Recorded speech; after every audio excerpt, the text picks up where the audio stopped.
When we open up our Bibles to Proverbs chapter 4 verse 23, let's read there. It says, "Keep your heart with all diligence, for out of it springs the issues of life." Here it says, keep your heart, but some of the versions it says, guard your mind. And then it says further, it says there, for out of it springs the issues of life. In simpler words, it says that as you guard your mind, you will begin to experience the life that you are called to live. That means the way you think will determine the life you live. Come on. And that's why we need to guard our mind. Let me ask ourselves today, what is it that we feed our minds? In the world we are exposed to so many things, right? The news, sometimes we watch news or we hear people talk and fear grips us. Are we feeding our mind fear?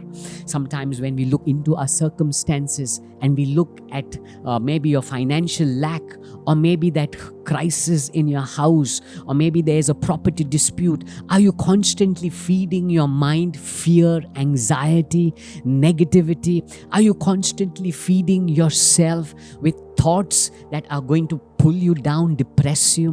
What is it that you feed your mind with? Because what you feed your mind, what you feed yourself is the type of life that you're going to live. And that's why the things that you watch, today on television, maybe on your gadgets that you hold, the mobiles that you hold, what do you feed yourself? There's so much of information. Today, in this generation, we are bombarded, we are overloaded with information. But what do we feed our mind? Are we people that guard our mind? Because remember, what you feed your mind, accordingly, that is the life that you are going to live. That's why let us filter the things that we watch. Let us filter the things that we listen to. Let us filter everything that we process within us. We need to be people who feed our mind things of faith. Feed our mind things that will build us, encourage us, strengthen us. Because the world is ready to fill you with stress. The world is ready to fill you with fear.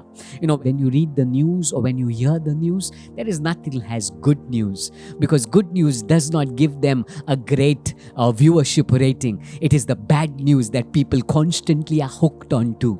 Well, I want to tell you, if you are going to be hooked onto that bad news, you are going to live that kind of life. A life of fear, anxiety, a life of uncertainty. But if you feed your mind with things of God, things of the Word, things of faith, you will begin to see yourself living a life of boldness, courage, and strength, knowing God takes you through it all. Feed your mind with the right things. Guard it. God bless you.